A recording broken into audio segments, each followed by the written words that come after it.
As a kid, no one in my family ever wrestled. I was the only person in my family ever to wrestle. My dad didn't wrestle, none of my uncles, none of my brothers. Everyone else played basketball and football. So I was the first wrestler in my family. Brought home a flyer one day in elementary school. Just asked my mom if I could start wrestling. She was excited about the opportunity, so we took me to the wrestling practice. And I used to watch a lot of WWF. Who watched WWF in here by hands? This might be a little bit before you guys' time. Anyone ever hear of Ultimate Warrior? What about Macho Man Randy Savage? Remember those two guys? Yeah, you ever see the Slinky Gym commercials, right? Yeah, those are my two favorite wrestlers. Ultimate Warrior, Macho Man Randy Savage, were my two favorite wrestlers as a kid. Kind of inspired me and motivated me to start wrestling. Started when I was 5 years old. Wasn't always the best. I actually won a state title when I was a kid, though. I won my first state title when I was 9 years old. I weighed 60 pounds.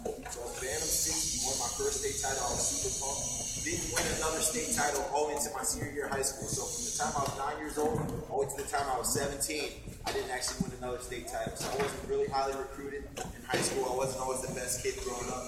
Didn't actually place in the state until my junior year. How many of you guys have ever heard of a kid named Frank Molinaro? He wrestled for Penn State. Frank Molinaro was a national champ in 2011 at 149. He actually beat me in the state finals.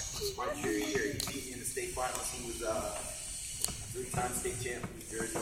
I was a one-timer, finally won the state championship my senior year of high school. Like I said, wasn't highly recruited. I had a teammate of mine who was a year older than me. His name was Vince Jones. He was an All-American at Nebraska at 184 in 2009. He went to Nebraska a year before me. We were best friends, wrestled together as kids, and I wanted to follow him to college, so I decided to go to University of Nebraska. Like I said, wasn't highly recruited. There were a bunch of guys on my team that were four-time state champs. I was only a one-time state champ in high school, so I got to college, and there were guys on my team that were four-time state champs, guys that never even lost a match in high school. So I'm like, man, I don't know if I can do this. I don't know if I'm cut out for this, but continue to strive to be the best, continue to stay motivated, inspired, continue to work hard. So I continue to get better. I always took my lumps so early in my career. I was 16 and 13 as a freshman. I was 16 and 13. And I went to NCAA championships, took third place at the Big 12 championships, went to NCAAs and went 1 and 2. So I don't know if you guys know about the NCAA championships, but when they seed the brackets for NCAAs or the collegiate tournament, basically they seed the top 11 guys and then everyone else gets thrown into the tournament. So I wasn't seeded, I was unseeded. Unlucky me, I drew the number 1 seed that year. I drew the number 1 seed, it was Dustin Slater. So lost to Dustin Slater in the first round of NCAA championships. Came back, beat a guy named Matt Dunn from Columbia. The following match, the number 2 seed, his name is Matt Storniolo. He wrestled at the University of Oklahoma. He lost. He got upset his first match. So I had to wrestle the number 1 and number 2 seeds in the NCAA tournament within the first 3 matches. Boom, I was out. So I went 1 and 2 at NCAAs my freshman year. Came back the following year at 149 and really improved. I went 34 and 6 as a sophomore in college. Won my first Big 12 championship. Finished third place at the NCAA. The person I lost to at the NCAA championship was a guy named Brett Metcalf. How many of you guys have ever heard of Brett Metcalf? Raise your hand. Right, he was a 2-time NCAA champ for the University of Iowa. So he beat me. I took third that year. Went on my junior year. My junior year is when I made the biggest growth and success. I was 35 and 0. Won another Big 12 championship. Won an NCAA championship. Actually beat 3 national champions my junior year. 3 national champions. Jordan Lean was one of them. He wrestled for Cornell. Dustin Slater was another. And the last one was J.P. O'Connor. So I beat 3 national champs the same year. And Gregory Gillespie, 4 national champs that year. That's pretty impressive. 4 national champs that year. Went on to my senior year, or what I thought was my senior year. So after I was 35 and 0, won an NCAA championship, I was going on to my senior year. I thought things were going to come easy for me. But everyone was going to be afraid of me because I was a national champ. Following year, I was 7 and 0. Went into a match December 19, 2009 against Central Michigan. I was wrestling a kid named Steve Brown. We got into a crazy scramble. Ended up tearing my knee. So I tore my knee, tore my LCL and PCL. So I'm going from being a national champ, being the best guy in the country at my weight class, to not even being able to wrestle. They told me it was a 9-month recovery period. So I had to have immediate surgery about 2 weeks after the match. Had a long recovery period. It was really tiring. It was tired. It hurt really bad. But I got back on the mat, actually qualified for a medical red shirt, and came back the following year, which was 2011, my senior year. Won another Big 12 championship. And won my second NCAA title at 36 and 0. So after I graduated in 2011, May of 2011, went on to make my first world team. In 2011, the World Championships were in Istanbul, Turkey. Went on to beat the reigning 2-time world champ from Russia, Denis Sargush, won my first World Championship in 2011. And then after that, made my first Olympic team this past year in April. Went out to London and won the Olympics. How many of you guys watched the Olympics? Raise your hands. Yeah. guys really watch the Olympics? Keep your hands raised. All right, you guys don't have to impress me. If you didn't watch it, it's okay.